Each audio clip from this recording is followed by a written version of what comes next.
দেখুন, যাদের বাড়িতে ছাদে, বারান্দায়, দেওয়ালে, ব্যালকনিতে অনেক সময় দেখবেন অশ্বত্থ গাছ বেরিয়ে আসছে। এই অশ্বত্থ গাছ নিজে, নিজে বেরিয়ে যায়। অশ্বত্থ গাছ আসা মানে কিন্তু একটা দারিদ্রতার লক্ষণ।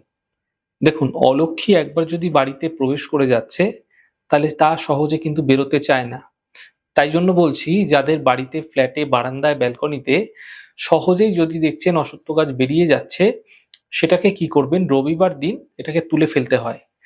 কিন্তু ফেলার আগে একটা নিয়ম আছে। সেটা হলো রবিবার দিনকে একটা পাতিলেবু নিয়ে নেবেন এবং এই পাতিলেবুর মাঝখানে সামান্য চিড়ে একটা কাঁচা লঙ্কা নিয়ে একটু চিড়ে আপনারা কি করবেন, লঙ্কাটাকে একসঙ্গে কালো সুতো দ্বারা এবং পাতিলেবু দ্বারা একসাথে বেঁধে মুড়ে অশ্বত্থ গাছ যেখানটা বেরিয়েছে তার তলায় রেখে দিন। সকাল, সকাল করুন এমনটি।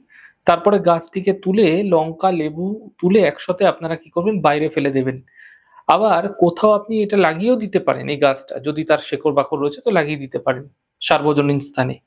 এই প্রক্রিয়া করার সময় যদি বাড়ির মালিক সেই সামনে উপস্থিত না থাকে এবং অন্য কোনো ব্যক্তিকে দিয়ে এই প্রক্রিয়া করানো যায় তা অত্যন্ত বিশেষ শুভ হবে। যদি একান্তই সম্ভব না হচ্ছে তাহলে নিজেরা করাবেন। কিন্তু বাড়ির লোকেরা, বিশেষ করে বাড়ির মালিক যদি না থাকে তা বিশেষ ভালো। এই প্রক্রিয়াটি সঠিকভাবে করলে বাড়িতে অশ্বত্থ গাছ বেরোনোর প্রবণতা ধীরে ধীরে কম হবে। আর অলক্ষী যে প্রবেশ, সেটা কিন্তু আপনাদের গৃহে যে দারিদ্রতা নিয়ে আসছিল সেই দারিদ্রতা থেকেও আপনারা বাঁচতে পারবেন।